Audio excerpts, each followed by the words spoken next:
अर्थातच मी नवीन होते अगदीच. हो हो हो. आणि तेव्हा प्रसाद आविदादांना म्हणत होता की काय पल्लूचे फोटो आलेत गोड वगैरे असे. तर त्यांनी कधी कुठे त्याच्या आधी बघितले होते मला माहीत नाही. तर मी खूप अशी मला पल्लू कोण माहीत नाही, कोणाविषयी हे बोलतायत माहीत नाही, कारण एवढी मी कोणाशीच तेव्हा असं काही फार फ्रेंडली वगैरे नव्हती.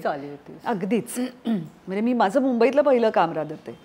तर तेव्हा मग त्यांनी मला दाखवले होते. तुझं असं ते ह्याने काढलेले असतील का तुला माहिती आहे ना, शिवाजीच्या समोर त्यांचा स्टुडिओ होता. हां काय त्याचं गेले तेच सगळ्यांचे तेव्हा फोटो सेशन. आणि मला तेव्हा असं होतं की फोटो सेशनला आपण कसंही असलं तरी त्याचे छानच दिसतात फोटो.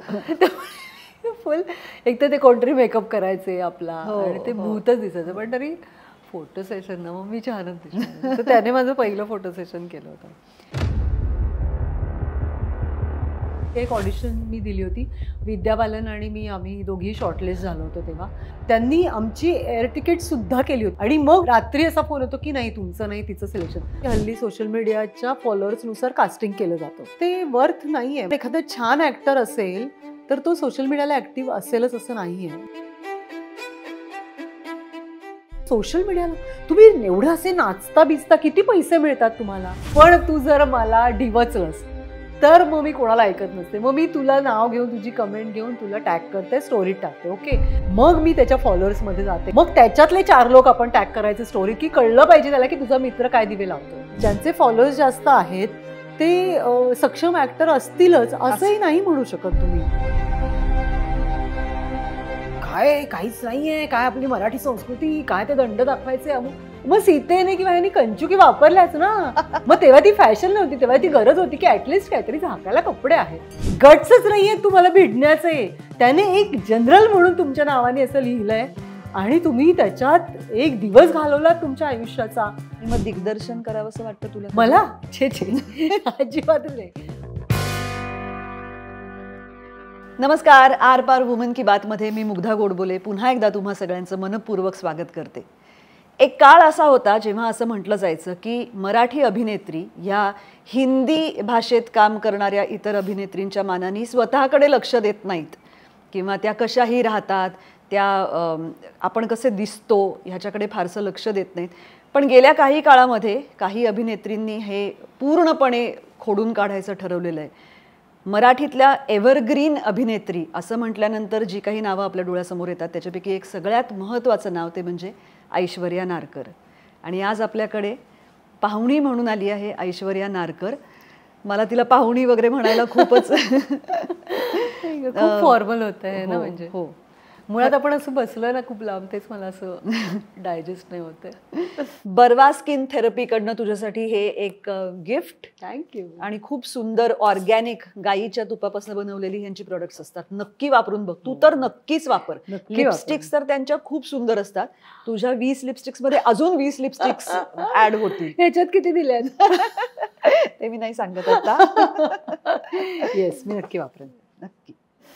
खूप मोठा काळ मी तिला ऐश्वर्या ताई म्हणायचे. याचं कारण मलाही खरं तर माहित नाही. खरं तर आमच्या वयात फार अंतर नाहीये. मी तर लहानच आहे. अगं बाई.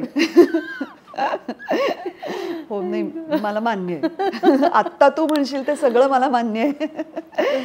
पण मी तिला बघते तेव्हापासून ती खूप मोठ्या मोठ्या मालिकांमध्ये आणि नाटकांमध्ये कामं करते. त्यामुळे कदाचित आपसूक ताई म्हणत होते. पण आत्ता नुकतंच आम्ही एका मालिकेमध्ये एकत्र काम करत होतो आणि तेव्हा तिने मला ठणकावून सांगितलं की आता ताई म्हणू नकोस. त्यामुळे मी तिला ऐश्वर्या म्हणण्याची हिंमतच करते. पण ऐश्वर्या, थँक्यू व्हेरी मच. तू आलीस आणि बरेच दिवस हे आपलं चाललं होतं खरं तर, पण जमत नव्हतं. पण आज ते जमलं फायनली. आणि तू बरी नाहीयेस, तुला सर्दी झाली असं तू म्हणतेस, पण तरी तुझ्या चेहऱ्यावर कधीच काहीच फरक पडत नाही. तो तितकाच ते तुम्ही तुमचा दृष्टिकोन आहे का, तुम्ही त्या प्रेमाच्या नजरेने बघता ना, म्हणून ते होतं. मी खूप बदललेली असते खरं तर. मी नेहमीच प्रेमाने बघते. तुझं काय? म्हणजे ती जेवढी सिरियस दिसते तेवढीच ती सेटवर किंवा शूटिंगच्या वेळेला भयंकर व्रात्यपणा करत असते. अतिशय खट्याळ. ती कुणाशीही सरळ बोलत नाही. ती सतत सगळ्यांच्या फिरक्या घेत असते. आणि माझ्या चेहऱ्याकडे बघून लोकांना वाटतं की मी खूप जेन्युइनली बोलते. खूप स्ट्रेट फेस ठेवून ती भयंकर लोकांना शेंड्या लावत असते आणि याची आम्हाला सगळ्यांना खूप गंमत वाटते. पण आज काही अर्थातच अपेक्षित प्रश्नसंच असणारच आहे आणि त्या पलीकडे जाऊन काहीतरी बोलण्याचाही आपण प्रयत्न करूया. नक्कीच. पुन्हा एकदा आर पार वुमन की बात मध्ये तुझं स्वागत. थँक्यू. सगळ्यात आधी ऐश्वर्याताई, ऐश्वर्या मला ताई म्हटलेल्याचा प्रॉब्लेमच आहे, कारण मला असं वाटतं की खूप मोठी आहे मी आणि मग सगळे लहान आहेत. मग मला ते असं त्रासदायक होतं की नाही, ताई बी नका म्हणू, मला पल्लवी म्हणा, मला ऐश्वर्या म्हणा, ॲश म्हणा, वॉट एव्हर. पण असं ताईने एक असा एक दुरावा येतो, तो नको असतो मला. असं एकदम घट्ट पाहिजे सगळं नातं. आणि तू माझा एक चार्जर घरी नेऊन तो दुरावा कायमचा मिटवलेला आहे. मी तो नेलेला नाहीये, तो माझाच आहे. नाही, तो माझा आहे, तू घेऊन गेली आहेस. त्याच्यावर माझेच फिंगरप्रिंट्स आहेत आणि त्याला जर बोलता आलं असतं चार्जरचं मनोवृत्त तर तो म्हणाला असता की तो माझाच आहे. मेरा एक चार्जर तुम पे उधार रहा. तर एक नुकतंच एका मालिकेमध्ये तू ऐश्वर्या नारकर, जी कायम अतिशय सोज्वळ चेहऱ्यासाठी ओळखली गेली, तिने एक जबरदस्त नेगेटिव्ह भूमिका केली. मला त्याविषयी तुझं ऐकायचं आहे, कारण एवढ्यासाठी की तू आत्तापर्यंत कन्सिस्टंटली गेली 30 वर्ष काम करते आहेस, पण तुझ्या भूमिका खूप विविध होत्या. तू पारंपरिकही केल्यास, तू सोबर भूमिका केल्या. मला वाटतं की तू वेगवेगळ्या म्हणालीस हेच माझ्यासाठी खूप आहे, कारण बऱ्याच वेळा म्हणजे अनेक वर्ष मला असंच म्हटलं होतं की तुम्ही टिपिकल भूमिका का करता. तर माझं म्हणणं होतं की मी टिपिकल नाही करत. टिपिकल म्हणजे पॉझिटिव्ह असतात त्या, पण त्या प्रत्येक भूमिकेचा स्वभाव वेगळा आहे, तिचं व्यक्त होणं वेगळं आहे, तिचा अपिअरन्स वेगळा आहे. त्यामुळे टिपिकल असं नाही. पण तू म्हणालीस तेव्हा मला खूप बरं वाटलं की मी वेगवेगळ्या केल्या भूमिका. हो, कारण मला खरंच असं वाटतं, म्हणजे मी तुझ्या आत्तापर्यंत अनेक भूमिका बघितल्या ज्याच्यामध्ये तू म्हणतेस तसे शेड्स खूप वेगळ्या वेगळ्या आहेत. तर आता निगेटिव्ह म्हणशील तर मला डेफिनेटली काहीतरी वेगळं करायचंच होतं आणि माझ्या चेहऱ्याकडे बघून किंवा माझी पूर्वपुण्याई बघून मला कोणी निगेटिव्ह कॅरेक्टरसाठी अप्रोच करत नव्हतं. तसं मी हिंदीत एक शो केला होता, जो माझा खरं तर पहिला निगेटिव्ह कॅरेक्टरचा शो होता, छल शय और मात. कलर्स टीव्हीला यायचा तो. आणि त्याच्यानंतर मी परत पॉझिटिव्ह, मराठीत तर पॉझिटिव्ह कॅरेक्टर्सच केली. गोपिकाबाईचं एक ग्रे शेडचं कॅरेक्टर केलं मी आणि ते लोकांना आवडलं. म्हणजे तिचा रागही यायचा, पण ते असं निगेटिव्ह झोनमधलं नव्हतं, त्यामुळे तिच्याबद्दल प्रेमही वाटायचं आणि तिचा रागही यायचा, असं ते ग्रे शेडचं होतं. तर आता ज्या वेळेला मनीषने म्हणजे आयरिस प्रोडक्शनकडनं मला विचारलं गेलं, तर एकतर आयरिस प्रोडक्शन हे मला असं वाटतं की माझं घर आहे. म्हणजे मी सगळ्यात घरानंतर कुठे काम करताना कम्फर्टेबल असेल तर आयरिसमध्ये असते. त्यामुळे मला विचारच करायचा नव्हता की मी करेन का नाही करेन. आणि दरवेळेला माझं असं होतं ना की कुठलीही भूमिका किंवा कुठलाही प्रोजेक्ट करताना जर समोरच्याने माझ्यावर विश्वास ठेवला ना तर मी ते 100% देऊ शकते. जर तुझाच माझ्यावर विश्वास नसेल की मी हे करू शकेन का, हे तुलाच जर डाऊट असेल तर मग मी त्या झोनमध्ये खूप अनकम्फर्टेबल असते. म्हणजे मला असं होतं की नको बाबा, तुला नाही ना वाटत आहे मी करेन, मग नको. तुला जी कोण करेल असं वाटतं तिच्याकडे तुझा. तर मुळात मनीषचंच म्हणणं होतं की अहो तुम्ही कराल, तुम्ही आवडेल का तुम्हाला करायला. तर म्हटलं मला डेफिनेटली आवडेल. आणि त्या कॅरेक्टरची सुरुवात ही खूप छान पॉझिटिव्ह आहे ती, आणि मग ती हळूहळू कशी रिव्हील होत जाते की कशी ती निगेटिव्ह आहे. तरी तो ह्युमन झोन होता सुरुवातीला काही काळ, त्यामुळे त्यात सेट होणं खूप सोपं गेलं. आणि JP आमचे जे डिरेक्टर आहेत जयंत पवार, त्यांनी खरंच खूप छान पद्धतीने त्याने एक पॉईंट सांगून, किंवा आपल्याला असं की काम करताना कुठेतरी आपण मोनोटोनस होतो, कुठेतरी अडकतो की आता ह्याच्या पुढे काय करायचं आहे आपण, तेव्हा कोणीतरी कन्व्हिक्शन देणारं आपल्याला लागतं. तर ते JPनी खूप छान काम केलं. आणि मला वाटतं की ते डेव्हलप होत गेलेलं कॅरेक्टर आहे. म्हणजे रुपाली असेल, विरोचक असेल, मैथिली असेल, तर ती एका पाठोपाठ एक अशी आता हे करूया, आता हे करूया, असं स्क्रीन प्लेमध्येच डेव्हलप होत गेलेली कॅरेक्टर्स होती. त्यामुळे ती करायला तर सोपी पडली मला, आणि मला खूप मजा आली, कारण ओव्हरऑल टीम चांगली होती. आणि जसं तू म्हणालीस मगाशी, तो एक माझा आतलं बाळ माझं आहे ते, की मला मस्ती करायला खूप आवडते. मला काय खेचायला मस्तीत खेचायला खूप आवडतं, किंवा मी चिडते बऱ्यापैकी, मी रागवते. त्यामुळे हे सगळे माझे जे दबलेले गुण होते, गुण दोष वॉट एव्हर इतके दिवस, तर ते मला ते सगळे त्या कॅरेक्टरमध्ये प्ले करता आले.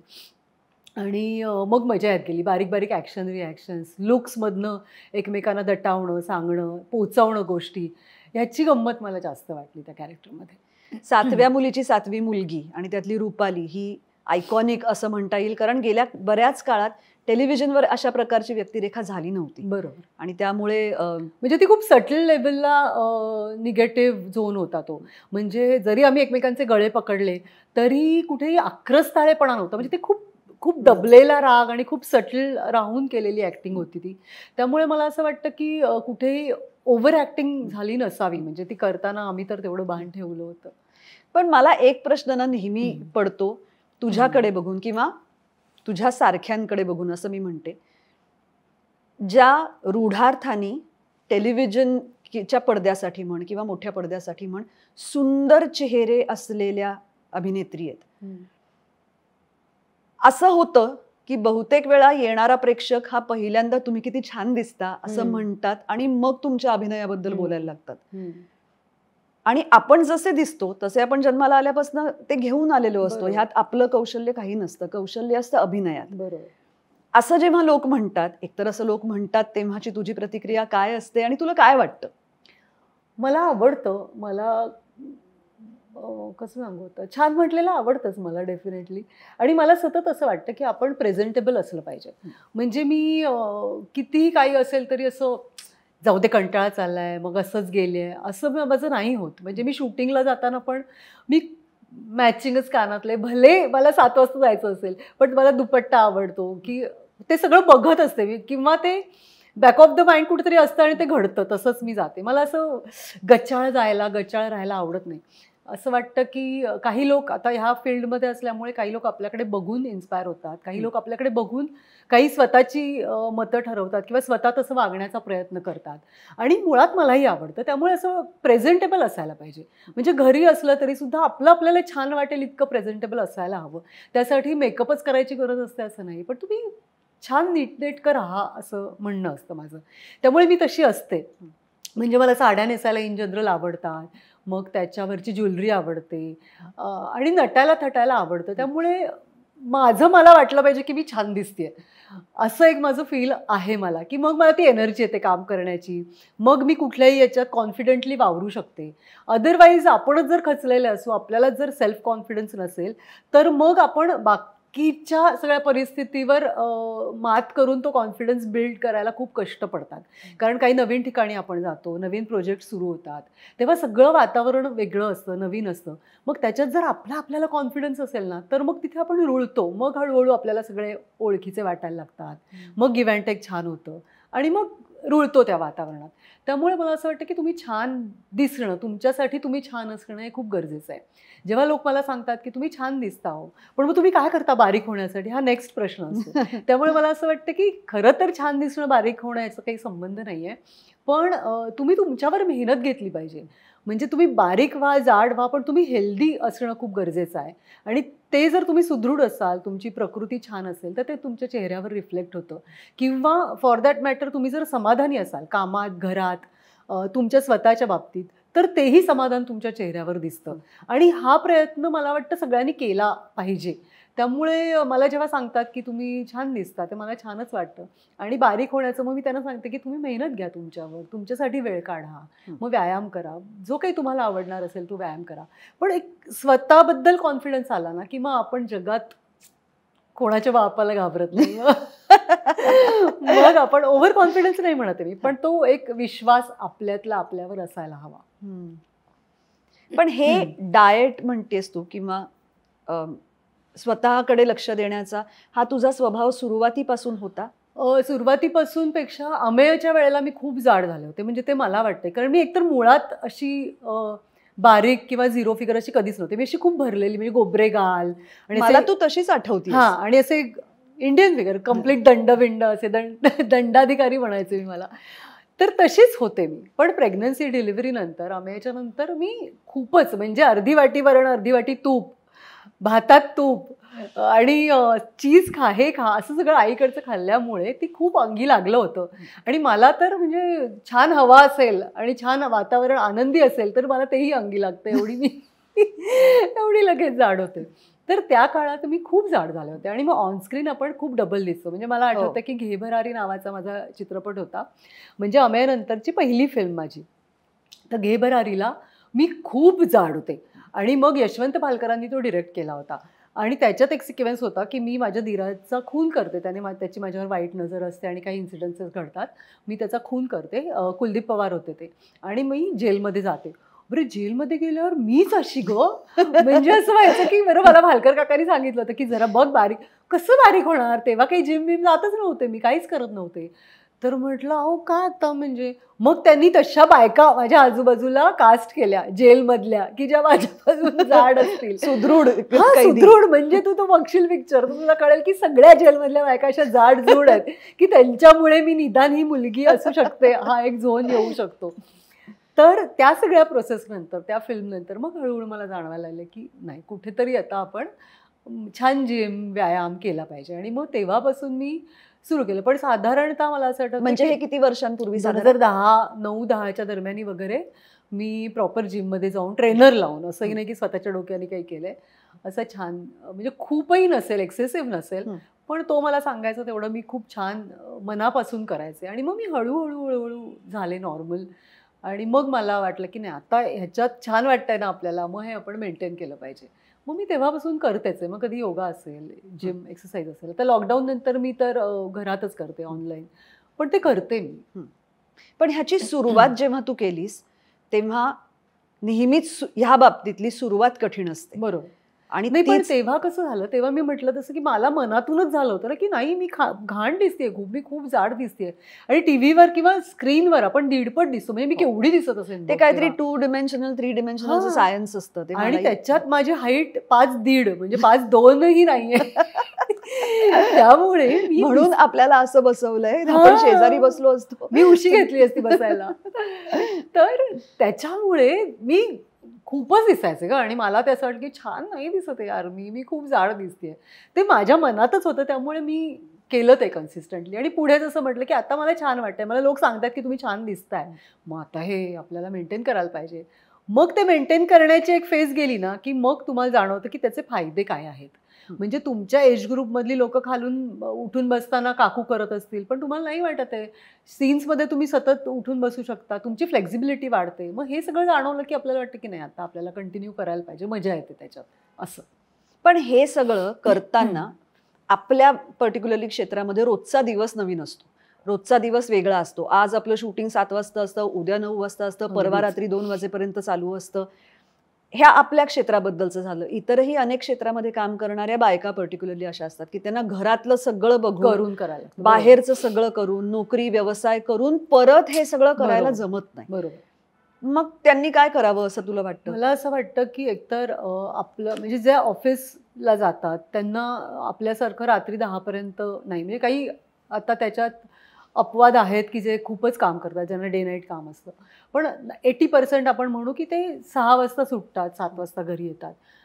तर ज्यांना सकाळी जमत असेल त्यांनी संध्याकाळी किंवा आठवड्यातनं 3 वेळा, म्हणजे रविवार तर कन्फर्म हातात असतो, शनिवारही असू शकतो, तर असं काहीतरी प्लॅन करून निदान 1 तास व्यायाम केला पाहिजे. किंवा तुमचं जर बसण्याचंच काम असेल तर तुम्ही उठून तेवढ्यातल्या तेवढ्यात फिरा. किंवा मग नुसतं डाएट करून आणि नुसता व्यायाम करून नाही होत काही, ते जर हातात हात घालून आले तरच त्यांचा फायदा होतो. त्यामुळे डाएट करताना बाहेर सतत वडापाव आणि पाव खाणं चुकीचंच आहे, पण त्याच्यातही तुम्ही घरचा डबा नेलात किंवा वेळेवर खाल्लं तर तुमचं 50% काम कमी होतं, त्याने तुमचं वजन नक्कीच कंट्रोलमध्ये राहतं. आणि वेळा पाळल्या गेल्या पाहिजेत असं मला वाटतं. म्हणजे सकाळचं जेवणही लवकर जेवा आणि संध्याकाळचं जेवण हे संध्याकाळीच जेवा. जे आपण 10 वाजता घरी आल्यानंतर आपण घरचं जेवू असं म्हणतो तसं नाही होत. त्यामुळे हे जर आपल्या हातात असेल तर ते आपण केलं पाहिजे.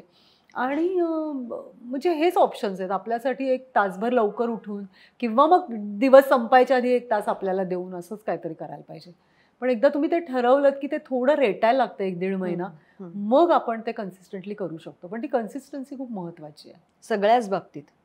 आपल्याकडे आता नुकतीच मृदुल पटवर्धनची मुलाखत झाली आणि प्रेक्षकांनी ती खूप भरभरून बघितली, तिला खूप छान सांगते ती. आणि ती हेल्दी लाईफस्टाईलला प्रमोट करते, त्यामुळे मला ती खूप आवडते. की तुम्ही हे खाऊ नका, ते खाऊ नका. तर मला ती जे सांगते की आपला पिंड कशावर पोहोचलाय, म्हणजे आता आम्ही आठल्यांकडनं आम्ही भात प्रेमी, त्यामुळे भात बंद करून नाहीच होत ना. तर भात खाल्लाच पाहिजे, तूप खाल्लंच पाहिजे, दूध खाल्लंच पाहिजे, दही खाल्लं पाहिजे. तर हे खाऊन सुद्धा आपण कसं आपलं छान लाईफस्टाईल ठेवू शकतो, आपण वेट कसं कंट्रोलमध्ये ठेवू शकतो. तर ह्या सगळ्या गोष्टी ती छान सांगते, हो, त्याला हो. एक बेस असतो. हो हो, प्रश्नच नाही. पण ही कन्सिस्टन्सी ऐश्वर्या तुझ्या कामात सुद्धा आहे. म्हणजे तू, मला आठवतं तेव्हा, अर्थात मी तुला जेव्हा पहिल्यांदा बघितलं तेव्हा मला वाटतं अमेयचा जन्म होऊन तू काम करायला लागली होतीस. बरोबर. तेव्हापासून आजपर्यंत गेली 25 वर्ष मी तुला सातत्याने काम करताना बघतेय, वेगवेगळ्या माध्यमांमध्ये, म्हणजे फिल्म्समध्ये, टेलिव्हिजनवर आणि थिएटरमध्ये सुद्धा. अविनाश नारकर, तुझे यजमान, ते सुद्धा कन्सिस्टंटली काम करतात. अविदादा, तुम्ही दोघं जण एका अशा क्षेत्रामध्ये काम करता जे अत्यंत अस्थिर आहे. बरोबर. दोघंही एकाच वेळेला अनेकदा काम करत असता, एकत्र काम करत असता. ह्या सगळ्यात ते घर, ती कुटुंब व्यवस्था, हे सगळं तुम्ही कसं मॅनेज करता? सगळ्यात आधी म्हणजे आमची जॉईंट फॅमिली आहे, त्यामुळे माझ्या घरी माझ्या नंदा असतात, माझी जाऊ असते कधी कधी, त्यामुळे मला घरात लक्ष द्यायला नाही लागत. म्हणजे किचन म्हणा किंवा घरातलं जे, मी कधीही उठून शूटिंगला निघू शकते, हा खूप मोठा प्लस पॉईंट आहे. आणि म्हणजे माझं करिअर त्याच्यामुळे झालं आहे. आणि कदाचित त्यामुळेच मला जेव्हा अविने पुश केलं की तू हे करिअर कर, अदरवाईज मला करायचंच नव्हतं. मी 9 to 5 नोकरी, बाजारात जाणे, नवऱ्याबरोबर समुद्रावर जाणे वगैरे, ह्या झोनमध्येच मी खूप आनंदी असणार होते. पण मग तुला अविदादांनी पुश केलं म्हणजे त्याने मला सांगितलं की अगं तुझ्यात आहे, तू ॲड फिल्म्सला बघ, ऑडिशन्स देऊन. बरं, तिथे जायची मला भीती वाटायची, कारण ते सगळंच इंग्रजाळलेलं वातावरण असायचं. नंतर सगळंच हिंदी. बरं, हिंदीचा माझा एक वेगळा किस्सा आहे की मला हिंदी येतच नव्हतं सुरुवातीला, कारण मी संस्कृत शिकले 100 मार्क, मला हिंदी शाळेतच नव्हतं. तर त्या सगळ्यामुळे मी असे नको ते नको, तिथेच जायला नको. पण डोंबिवलीत आजूबाजूला हिंदी फारसं बोललं जायचं नाही ना, सगळेच म्हणजे महाराष्ट्रीयनच सगळी कम्युनिटी असल्यामुळे असं नाहीच व्हायचं. म्हणजे फक्त इस्त्रीवाल्याशी काही आपण हिंदीत बोलायला लागलो तर, पण त्याला मराठी कळते म्हटल्यावर कशाला बोलायचं आपण हिंदी, त्यामुळे तेही नाही व्हायचं. म्हणजे आई मला सांगायची बोल अगं हिंदी, तर ते व्हायचंच नाही कधी. त्यामुळे तो एक मला फोबिया किंवा मला भीतीच होती ती की नाही बाबा मला जायचंच नाही या सगळ्यात. तर त्याने मला खूप सपोर्ट केला किंवा तो यायचा ऑडिशन्सला माझ्याबरोबर. मग 1-2 ऑडिशन्स माझ्या क्लिक झाल्या, मी ॲड फिल्म्स केल्या. आणि तेव्हा ॲड फिल्म्सला खूप छान बजेट असायचं आणि तुम्ही छान दिसायचात. म्हणजे ते हिंदी स्टाईल लायटिंगमध्ये तो गेटअप, आणि तुम्ही म्हणजे असं वाटतं की हे छान दिसतंय, आपण मस्त वाटतंय, करायला पाहिजे. असं करत मी ॲड फिल्म केली. माझी एक ॲड फिल्म VK नाईक जे एडिटर होते, ज्यांनी माझी पहिली फिल्म डिरेक्ट केली, त्यांनी ती बघितली. त्याच्यात माझं नाव यायचं ऐश्वर्या नारकर, म्हणजे ही महाराष्ट्राने, तिथून मला माझी फिल्म मिळाली. तर असं ते सगळं होत गेलं. तर त्याने मला करिअर कर म्हणून त्याने सपोर्ट केला, किंवा त्याचं म्हणणं होतं की तू करून बघायलाच पाहिजे, नाही आलं तर आपण बघू, पण घरात बसून नाही राहायचं. म्हणून मी आले, अदरवाईज मी आलेच नसते या करिअर करण्यात. तर ती जॉईंट फॅमिलीचा सपोर्ट हा मला खूप महत्त्वाचा आहे माझ्या आयुष्यात. म्हणजे त्यांचं कॉन्ट्रीब्युशन नसतं तर मी नसतंच केलं. तर आताही जेव्हा असं होतं की आमची दोघांची कामं सुरू असतात, तेव्हा घरी कोणीतरी असतं. म्हणजे अमेय लहान होता तेव्हा, किंवा आता माझ्याकडे 2 कॅट्स आहेत, तर ते असतात. त्यामुळे मला ते टेन्शन नाही आहे. आणि पैशांच्या बाबतीत म्हणशील की खूप अस्थिर आहे आपलं. पण मला असं वाटतं की आम्ही सुरुवातीपासून, म्हणजे जेव्हा आमचं 2 लाख वर्षाला दोघांचे मिळून पैसे जमायचे आणि आम्हाला घर घ्यायचं होतं, तर तेव्हाही आम्ही की आपल्याकडे एवढंच आहे ना, मग आपण त्याच्याहून कमी याच्यातच सगळं बघायचं, तेवढ्यातच भागवायचं. आपली लाईफस्टाईल तेवढीच आम्ही मर्यादित ठेवली होती. त्यामुळे असं कधीच नाही झालं की आलेल्या पैशांच्या व्यतिरिक्त जास्त पैसा खर्च करायला लागला किंवा आम्ही करतोय, असं ते कधी झालं नाही. त्यामुळे जरी तुला कधी काम नसेल, जरी मला कधी काम नसेल, तरी आमचं सेव्हिंगमध्ये पैसे असायचे की भागू शकतं आपलं 1-2 महिन्यात. म्हणजे जरी 15 माणसं आमच्यावर डिपेंडंट असली तरीसुद्धा तेव्हाही ते भागायचं आणि आम्ही ते करायचो. आणि आता नंतर मग मी हिंदी करायला लागले. मग मी थोडी वर्ष गेल्यानंतर इथलं बजेट माझं वाढलं, त्यामुळे छान पैसा यायला लागला. आणि मग तो कम्फर्ट झोन आला. मग उरले, बरं ती लाईफस्टाईल तीच असल्यामुळे खूप पैसा वाचायला लागला. म्हणजे आमचं सेव्हिंग खूप व्हायला लागलं. आणि आपल्याला असतं ना की अरे बँकेत पैसा असायला पाहिजे. मग आमच्या CAनी आम्हाला ओरडले होते, तुम्ही एक्सपेन्स केला नाही तर त्याचा टॅक्स भरण्यातच जाणार तो. मग आम्ही आमची पहिली फिल्म प्रोड्यूस केली की आता आपल्याकडे बऱ्यापैकी पैसा आहे, तर आपल्याला हवं ते, म्हणजे चाइल्ड लेबर आणि चाइल्ड एज्युकेशनवर भाष्य करणारी आमची चॅम्पियन्स नावाची फिल्म आम्ही प्रोड्यूस केली. की आपल्याला कोणी विचारणारं नाहीये, ती चालली नाही चालली, त्याच्यातनं पैसा आला तरी आपलेच पैसे घालून आपण केले, त्यामुळे ठीक आहे आपण छान प्रोजेक्ट केलं असं होईल.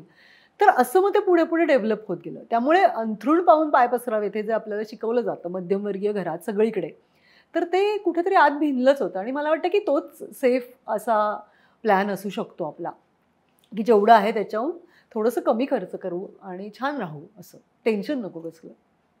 पण ते काय असतं की कुठेतरी एक लोकांना तरी सुद्धा असं मनात वाटत असतं की ह्यांच्यात कधी अभिमान सारखं झालं नसेल का की तुला माझ्यापेक्षा जास्त काम का मिळतंय, तुला माझ्यापेक्षा जास्त पैसे का मिळतायत. अर्थात मी अविदादांना जे ओळखते ते तसे वाटत नाहीत मला, पण तरी सुद्धा असा प्रश्न. आमचं दोघांचाही फंडा असा आहे की आमचं म्हणणं असं की नवरा आणि बायको हे एकमेकांचेच आहेत ना. म्हणजे तर बायको झाली तरी माझीच बायको आहे आणि नवराही माझाच आहे. नवऱ्याला वाटत असेल बायको माझी आहे, बायकोला नवरा माझा आहे. मग आपली माणसं जर पुढे गेली, आपल्या माणसांची प्रगती झाली तर कसं वाईट वाटू शकतं आपल्याला. आणि आमच्याकडे हा मुद्दाच नाही आहे, म्हणजे असं कधीच नाही झालं. म्हणजे अलीकडच्या जनरेशनमध्ये मी खूप बघते की माझे पैसे तुझे पैसे, माझं अकाउंट तुझं अकाउंट, किंवा हे मी का खर्च करू, मग ते तू खर्च कर. अशा गोष्टी बऱ्याच आहेत, त्या चूक आहेत, वाईट आहेत, हे मला याविषयी आपण भाष्य करू शकत नाही. त्या परिस्थितीनुसार त्या गोष्टी असू शकतात. पण तसं आमच्याकडे कधीच नव्हतं. म्हणजे जर माझ्या अकाउंटला पैसे नसतील तर अरे तू तुझ्याकडचे मला ट्रान्सफर कर, मला हे पेमेंट करायचं, किंवा त्याच्याकडे नसतील तर मी ट्रान्सफर करून त्याच्याकडे. त्यामुळे दोन्ही मिळूनच विचार केला जातो आपल्याकडे. तर अशी इन्सिक्युरिटी कधी आली नाही, म्हणजे ती आम्हाला कधी अशी जाणवलीच नाही की अरे बापरे आता हिच्याकडे खूप पैसे आहेत, कसं होणार आहे आता, म्हणजे मग मला काहीतरी एक गिल्ट येणार किंवा मला काहीतरी इन्सिक्युरिटी येणार. तर तसं नाही होत, कारण आमचं म्हणणं असं की तू जा पुढे, मी थांबते जरा, मी आराम करते, मला जे हवंय ते मी करते, मग माझी कामं सुरू झाल्यावर तू घरात असशील तेव्हा तो वेळ तुझा घेऊ शकतोस तू. तर ही कॉम्पिटिशन ॲज सच आमच्यात नाही आहे दोघांमध्ये. नाही, आणि म्हणजे मी नेहमी सगळ्यांना सांगते की अविदादा हे माझे पहिले हिरो आहेत. आणि मला अगदी आठवतंय की मी खूपच बुजले होते, कारण मी अगदी नवीन होते, त्याच्यामुळे मी बोलायचंही नाही सेटवर फारशी काही. त्यांनीच एक दिवस कधीतरी ये बाळा इकडे ये असं म्हणून तू काय करतेस वगैरे अशी चौकशी केली होती माझी. ह्याला सुद्धा आता मी 1998 सालचं वगैरे सांगते. पण तेव्हापासून आत्तापर्यंत मी त्यांच्याबरोबर जेव्हा जेव्हा काम केलं तेव्हा अतिशय प्रेमळ, अगदी डबे लोकांना उघडून खायला घालणार. मेकअप दादा पळतात त्याच्यावर की नको आता आम्हाला खायचं नाहीये प्लीज. बरं तो स्वतः कमीच खातो आणि जेवढं खातो तेवढं तो जिरवतो, पण समोरचा जाड होतो. म्हणजे मी किती कंट्रोल केला असेल, म्हणजे माझं खूप कौतुक करण्यासारखं इतक्या वर्षात. खरंच आहे. पण ते भोपळ्याची भाजी आणली, चल घे असं म्हणून कंपल्सरी वाढवून खायला लावणार. पण हे कसं आहे की हे कामाच्या बाबतीतलं झालं. आपलं क्षेत्र असं आहे की त्याच्याविषयी खूप सतत अफवा वावड्या हे सुरूच असतं. त्यात तुम्ही दोघं एकत्र काम करत असता, तसं वेगवेगळंही काम. म्हणजे सुरुवातीला तर असं म्हणायचंच की ऐश्वर्या काय अविशिवाय काम करत नाही. तर म्हटलं असं काहीच नाहीये, कोणी विचारतच नाही की म्हणजे पॅकेज अवी आणि ऐश्वर्या असेल तर छान, असं हे म्हणलंच जायचं ना. त्यामुळे मी खुश होते त्याच्यात, मला काहीच प्रॉब्लेम नव्हता. म्हणजे मी करत नाही असं नव्हतं. मग हळूहळू मी वेगवेगळी कामं केली. पण आता रिसेंटली एकदा कधीतरी तू म्हणाली होतीस की आता मला जरा वेगळं काम करायचंय, एकत्र करायचं नाही. तर ते एकतर आता मी जे म्हटलं की सुरुवातीपासूनच आम्ही एकत्र कामं करत आलो. तर लेक माझी लाडकी आम्ही 3 वर्ष केलं आणि त्याच्यानंतर बरं घरात आम्हीच किती प्रेम असलं तरी असं होतं की बास आता नकोय, थांब जरा. घरात आम्हीच, सेटवर जाण्यापासून सकाळी 8:30 पासून रात्री 10 पर्यंत आम्हीच, आणि गाडीतही आम्हीच. त्यामुळे असं व्हायचं की तुझ्या चेहऱ्यावरची रेष मला पाठ आहे आता. म्हणजे काम करतानाही आमचं तेच व्हायचं की सिरियलमध्ये आम्ही, नाटकातही आम्ही एकत्रच नाटक करत होतो तेव्हा, आणि इन जनरल काही फिल्म्स आल्या किंवा बाकी छोटी छोटी तेव्हा टेलिफिल्म्स असायच्या, तरी मग तुम्ही कराल का, मग ऐश्वर्याताई आहेत का, असंच सुरू व्हायचं.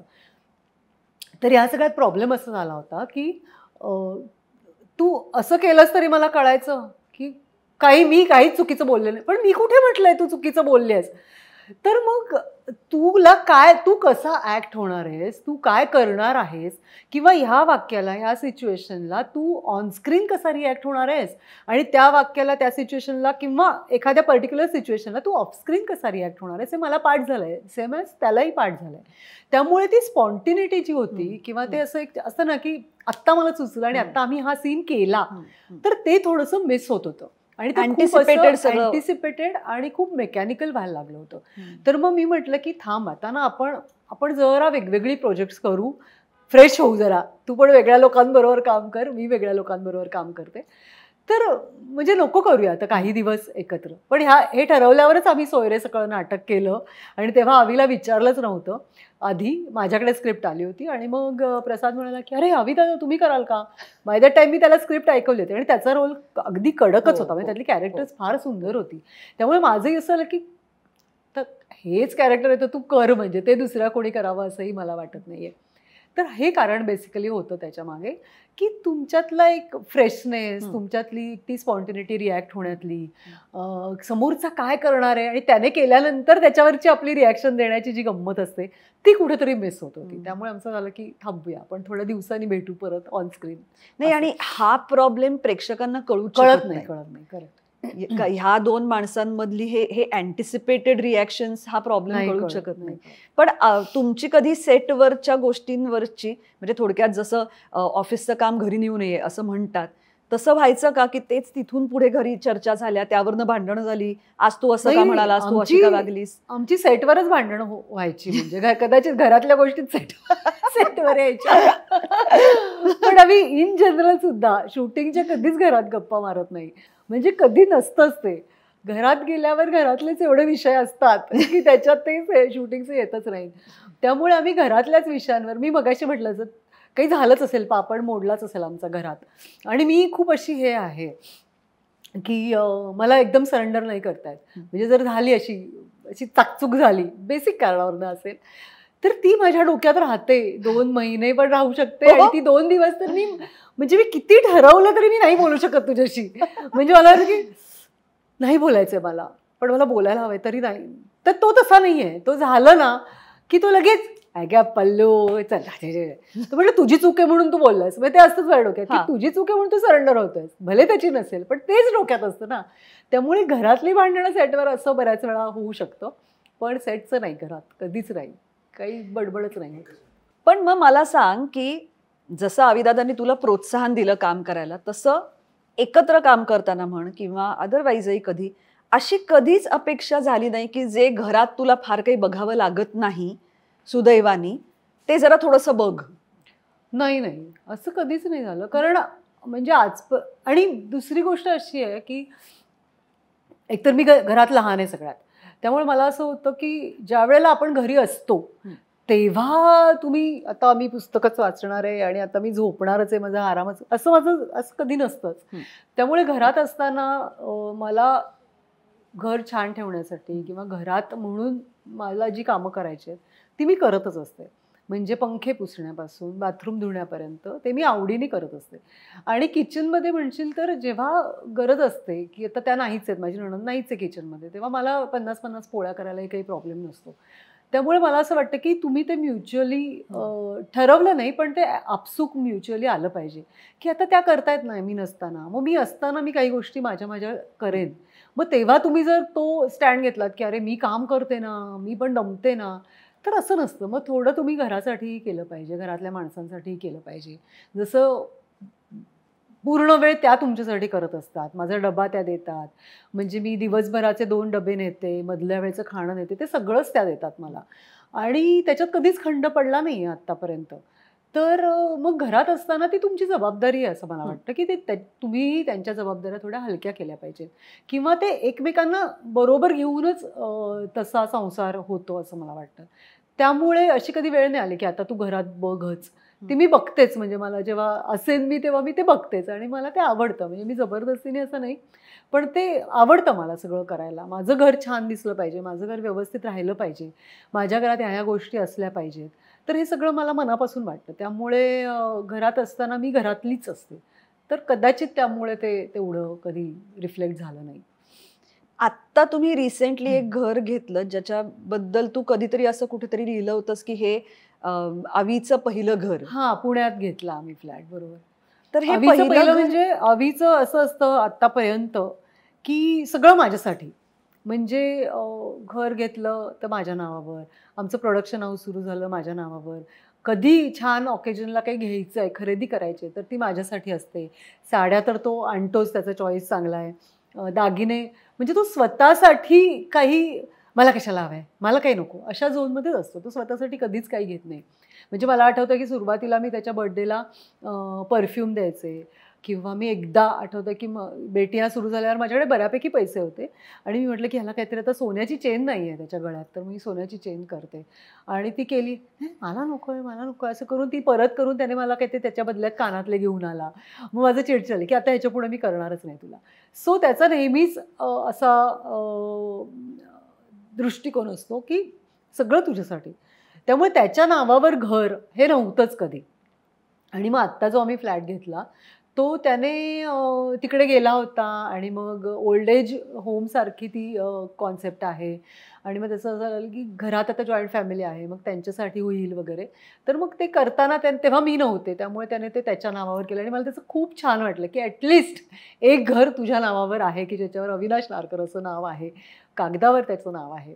त्यामुळे आत्तापर्यंत कधीच न केलेलं असं ते एक आहे की जे त्याच्या नावावर आहे. ते हल्ली आता कपल गोल्स वगैरे असे शब्द निघायला लागले. हो, मी लिहिते ते रील्समध्ये. हो ना, ते तुम्ही खूपच गोल्स हाय करून ठेवलेले थोडक्यात लोकांसाठी. हो, खरं आहे, असू शकतं. चांगलंय चांगलंय. टचवूड, नशीब घेऊन जन्माला आली असू ह्या बाबतीत असं अनेकांना वाटू शकेल, पण टचवूड. मला सांग, हे सगळं छान असताना प्रोफेशनल फ्रंटवर आता कितीही कुणीही आपल्यापैकी कन्सिस्टंटली काम करत असलं, काही असलं तरी सुद्धा चढउतार असतातच. ऐश्वर्या नारकरला रिजेक्शन्स फेस करावी लागली आहेत? किंवा मी थोडासा प्रश्न बदलते, मगाशी तू असं म्हणालीस की तुमच्यावर विश्वास ठेवलेला असेल तर तुमचा परफॉर्मन्सही चांगला होतो, असं कधी झालंय? विश्वास मला असं वाटतं ना की इंडस्ट्रीत काही कंपू आहेत, ग्रुप्स आहेत, त्याच्याबद्दलही मला असं म्हणायचं नाही की ते वाईट आहे, चांगलं आहे. आपण प्रत्येक वेळेला काम करताना आपला कम्फर्ट झोन असलेला ग्रुप, आपल्या कम्फर्ट झोनची लोक असं ते करतोच, म्हणजे त्याच्यात काही चुकीचं नाही आहे. पण अशामुळे म्हणजे मला असं वाटतं की me out of the box किंवा आउट ऑफ द वे जाऊन कुठे मला काही छान करायला मिळालं नाही. म्हणजे सुरुवातीला मी ज्या फिल्म केल्या तेव्हा एकतर आमची जनरेशन जी आहे ती अशा त्या सासर, माहेर आणि नवरा बायको आणि अशा रडारडी, अमुक तमुक सहन करणं, अशा झोनमधल्याच फिल्म्स होत्या. पश्चिम महाराष्ट्रात त्या जास्त चालायच्या, त्यामुळे तशा फिल्म्सच करायला मिळाल्या. आणि ज्या वेळेला चांगल्या फिल्म्स, वेगळ्या फिल्म्स श्वास नंतर सुरू झाल्या, तोपर्यंत असं कदाचित वाटलं असेल लोकांना की आता ही ह्या टाईपच्याच फिल्म्स करू शकते, म्हणजे हिची ॲक्टिंग स्टाईल हीच असू शकते, असं कदाचित वाटलं असू शकतं. त्यामुळे तात्कालीन प्रोजेक्ट्स जी म्हणू शकतो आपण की जे वेगळ्या विषयांवरची आहेत, रिलेशनशिप्सवरची आहेत, किंवा तो सगळा टिपिकल बाजूला ठेवून येणारी वेगळ्या विषयांवरची प्रोजेक्ट्स आहेत, तर त्याविषयी कधी माझा विचार केला गेला नाही. लकीली नाटकात कुमुद प्रभाकर आपटे विरेंचं असेल किंवा सोयरे सकळ असेल किंवा सोबत संगत आम्ही एक केलं होतं ज्याच्यात माझा डबल रोल होता, अशी काही अगदी बोटावर मोजण्या आहेत की नाटकं मला छान वेगळी मिळाली. पण टेलिव्हिजनला म्हणा किंवा फिल्मला फॉर दॅट मॅटर असं कोणी अप्रोचच झालं नाही किंवा अजूनही असं कोणी होत नाही. मग आताशा मी काय ठरवलं आहे की मला ह्या लीडची आई किंवा ह्याची बायको ही कॅरेक्टर्स नाही करायचे आहेत. मला एज ग्रुपचा प्रॉब्लेम नाही आहे, म्हणजे मला 50चं कॅरेक्टर करायला प्रॉब्लेम नाही, पण तिची काहीतरी गोष्ट असली पाहिजे, तिचं काहीतरी म्हणणं असलं पाहिजे. तर हा मुद्दा मला बऱ्याच वेळा जाणवला की मला काहीतरी वेगळं करायचं आहे, पण तसं कोणी अप्रोचच होत नाही आहे. म्हणजे तसं आपल्याला दिसतं की अरे यार हे प्रोजेक्ट आहे, ह्यातलं हे कॅरेक्टर मी चांगलं केलंच असतं, मला हे जमलंच असतं, पण ते आलंच नाही तुमच्याकडे. आणि त्याची दुसरी बाजू अशी आहे की माझ्याकडून मी तसे काही प्रयत्न करत नाही. म्हणजे रादर आपल्या ज्या पार्टीज होतात चॅनलच्या असेल किंवा मोठ्या पार्टीज, तिथे पण मी खूप अनकम्फर्टेबल असते. म्हणजे मी एका बाजूनी फॉर्मॅलिटी म्हणून जाते, कट्टू मी दुसऱ्या बाजूनी बाहेर पडलेली असते की मला नाही, म्हणजे मला नको, मला बुजल्यासारखं होतं. तर स्वतःहून जाऊन एखाद्याला भेटणं, स्वतःहून जाऊन एखाद्याला सांगणं की अरे मला आवडेल तुझ्याबरोबर काम करायला, किंवा कधी त्या समोरासमोर आलो तर की मला आवडेल ना तुमच्याकडे काम करायला, हे माझ्याच्याने नाही होत. म्हणजे त्याच्यात माझी काही प्रौढी आहे किंवा मी स्वतःला काही समजते असं नाही, पण तो माझा स्वभाव नाही. मगाशी जसं म्हटलं की तू आलीस माझ्याकडे आणि तुला कॉन्फिडन्स आहे म्हणून तू आलीस, तर माझा कम्फर्ट झोन वाढतो आणि मी तुझ्याकडे काम करू शकते. तर ही गणितं कुठेतरी चुकली किंवा ही गणितं नाही बसली. त्यामुळे जे मला आता वाटतं की अरे यार मला काहीतरी वेगळं करायचं, ते घडत नाही. कारण ती एक गॅप आहे, म्हणजे त्यांना कदाचित हे वाटते आणि मला कदाचित हे वाटतं, याची जी गॅप आहे ती आहे कुठेतरी. तर ते एक आहे. रिजेक्शन असं मला वाटत नाही, कारण मी आत्ता जसं बोलले तसं आउट ऑफ रीच काही जाण्याचा प्रयत्नच केला नाही, की आता इथे गेल्यानंतर मला रिजेक्ट केलं जाईल. जी 2 प्रोजेक्ट्स माझ्याकडे आली त्यातलं मला हे आवडलं, मी हे केलं, मी पुढे गेले. ते कुणाला तरी आवडलं, त्याच्यावरनं दुसरं कामातनं काम याच झोनमध्ये मी आत्तापर्यंत इतकी वर्ष काम केलं. त्यामुळे रिजेक्शनचा तसा प्रश्न आला नाही. लोक माझ्याकडे आले की मी ते काम केलं असं झालं. मी स्वतःहून अप्रोच झाले असते तर मे बी कुठेतरी रिजेक्ट झाले असते आणि मग काहीतरी असा झोन आला असता कदाचित, पण तसं नाही झालं. नाही, रिजेक्शन हा पार्ट ऑफ द प्रोसेस असं मला वाटतं नेहमीच. मी अनेक रिजेक्शन्स घेतली आहेत, पण त्याचा परिणाम कुठेतरी तुमच्या कॉन्फिडन्सवर होतो दोन्ही बाजूनी. बरोबर. म्हणजे तो ऍड फिल्म्सला होतो. म्हणजे ऍड फिल्म्सला कसं होतं की ऑडिशनला मला आठवतंय की एक ऑडिशन मी दिली होती. विद्या बालन आणि आम्ही दोघी शॉर्टलिस्ट झालो होतो तेव्हा. आणि आय थिंक बाईकची कुठली तरी ॲड होती जी कुठेतरी बाहेर जाऊन केली होती त्यांनी. आणि सेफर झोन म्हणजे क्लायंटला काय हवंय म्हणून त्यांनी आमची एअर तिकीटसुद्धा केली होती. म्हणजे उद्या जायचं आहे आणि आजपर्यंत एअर तिकीट हातात आहे, सगळं हातात आहे, पण होल्डवर आहात तुम्ही. आणि मग रात्री असा फोन होतो की नाही तुमचं नाही, तिचं सिलेक्शन. मग तेव्हा ते ॲड फिल्म्सला मला खूप असे अनुभव आलेत की मला अरे यार, मग मी एका पॉईंटला ठरवलं की चल मला नाहीच करायचे, मग मला ते जायचंच नाही त्या प्रोसेसमध्ये. की तुम्ही आधी सांगा तुम्ही नाही झालात सिलेक्ट, हे पण चालू शकतं मला, पण तुम्ही गृहीत नाही धरू शकत. म्हणजे मला कुणीही कुणाला गृहीत धरलं तर मला खूप प्रॉब्लेम येतो आयुष्यात.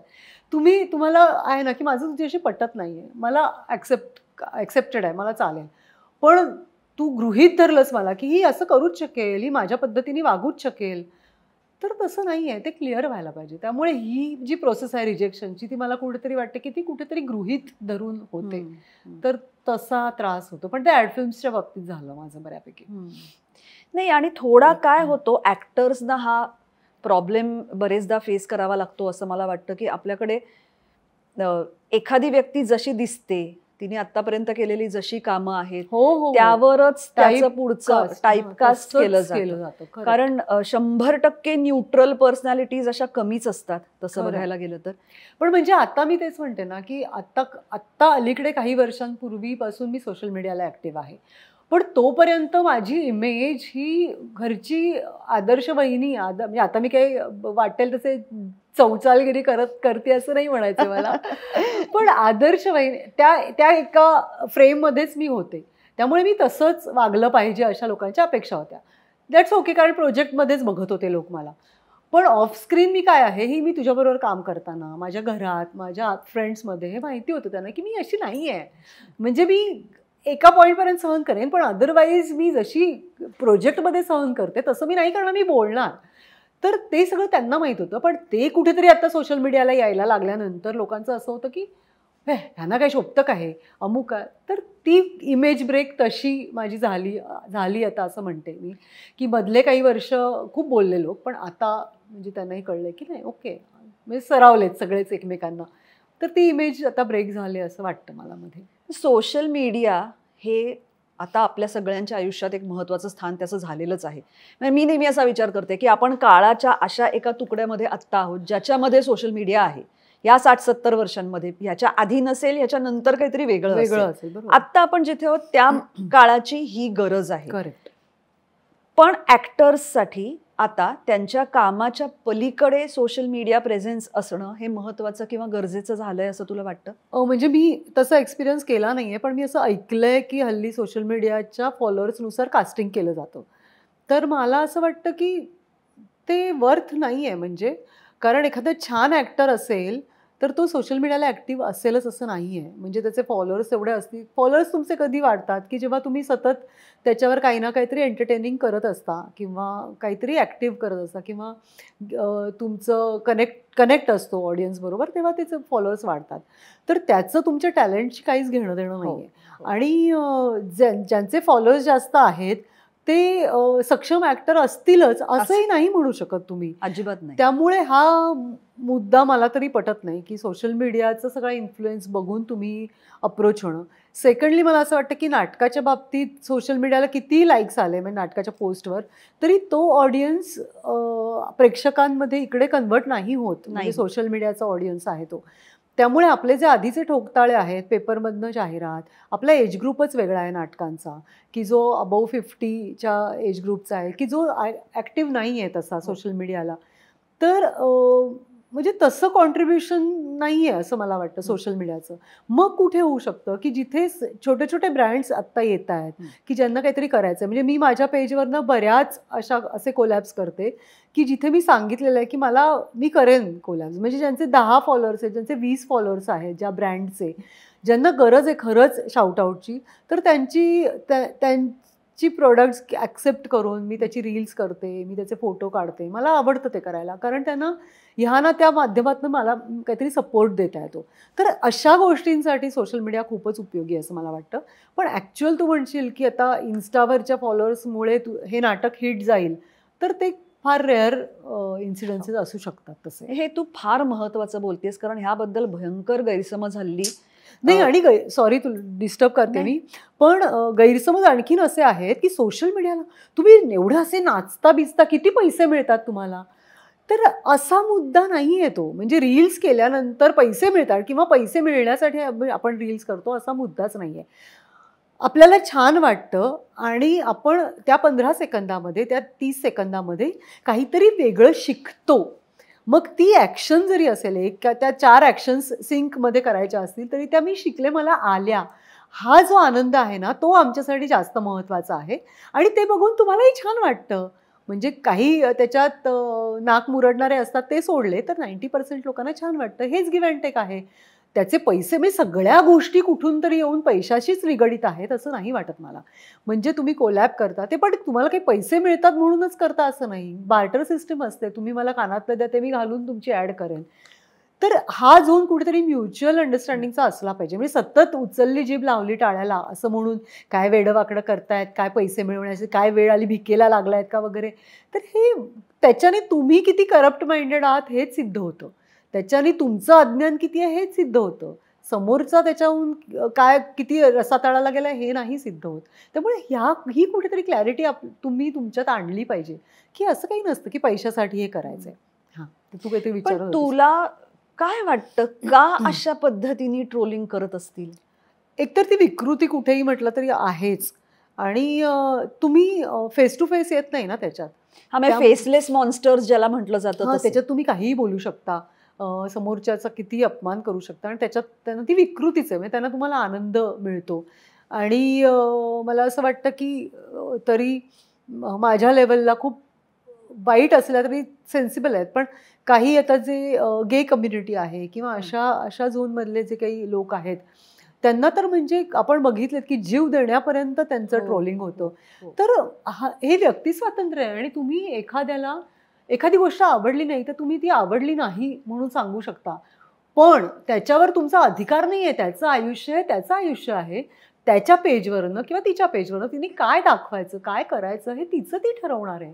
तुम्ही बघून त्याच्यावर उगाचच वाटेल ते डिस्कशन्स करून आणि वाटेल ते मतप्रदर्शन करून समोरच्याचं मानसिक आरोग्य वाया घालवण्याचा तुम्हाला काही अधिकारच नाही आहे. अगदी. तर ते खूप चुकीचं आहे. आणि आपल्याकडे वर्स्ट पार्ट असा आहे की त्या बाबतीत ॲक्शन घेणारा आपल्याकडे ना तर काही कायदा आहे, ना तर आपले पोलीस डिपार्टमेंट त्याच्यामुळे काही करू शकत. सोशल मीडियाचे असे काही ॲक्ट्स नाही आहेत की फक्त तुम्ही त्यांना ब्लॉक करू शकता. मी ब्लॉक केलं म्हणून तो माणूस तुला बोलायचं कमी नाही करणार.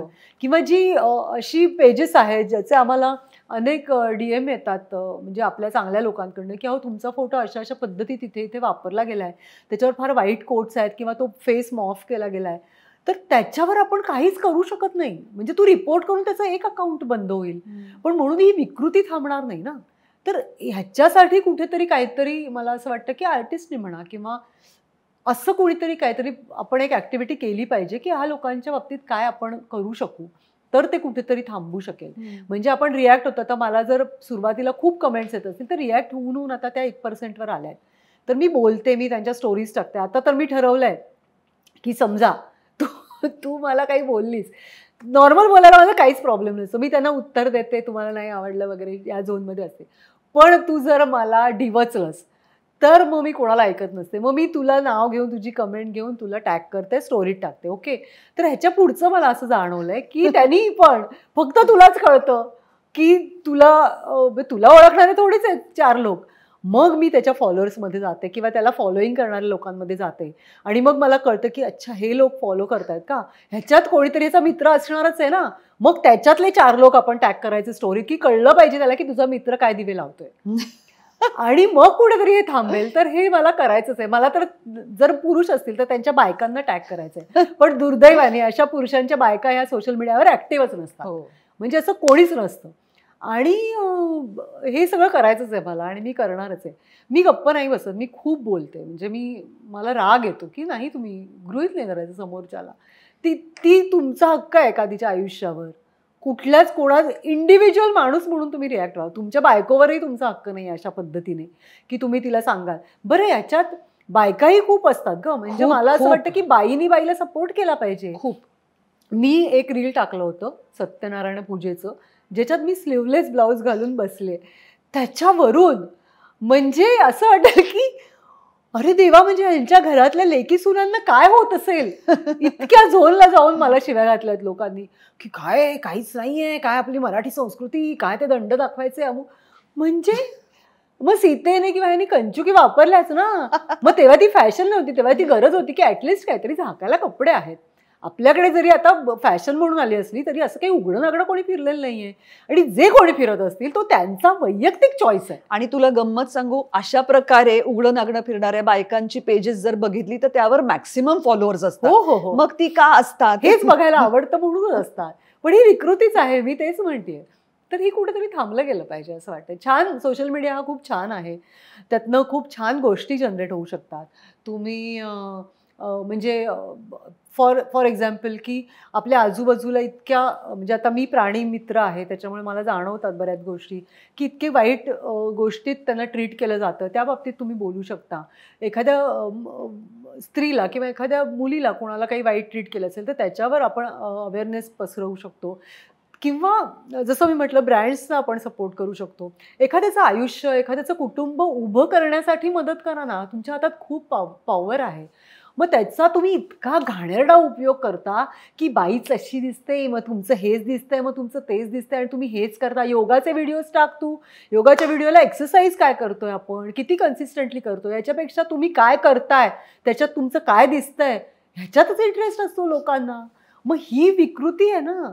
तर हे कुठेतरी कमी व्हायला आपण काहीतरी केलं पाहिजे असं मला मनापासून वाटतं, पण ते काही सापडत नाही. पण मला ह्या बाबतीत खरंच ऐश्वर्या तुझं कौतुक वाटतं की एखादी दुसरी असती तर ती घाबरून थांबली असती.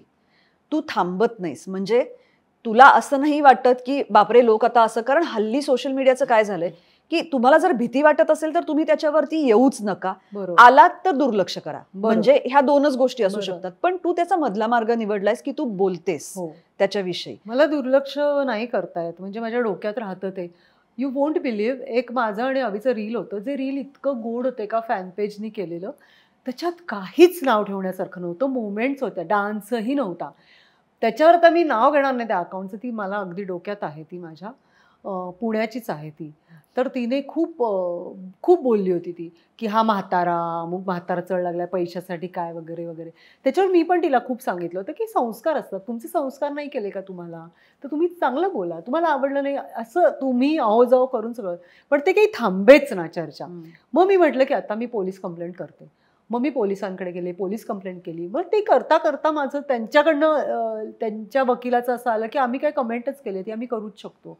आणि मग ह्याच्यावर पोलीस मला म्हणाले की हां म्हणजे आपल्याकडे तसा काही कायदा नाही आहे.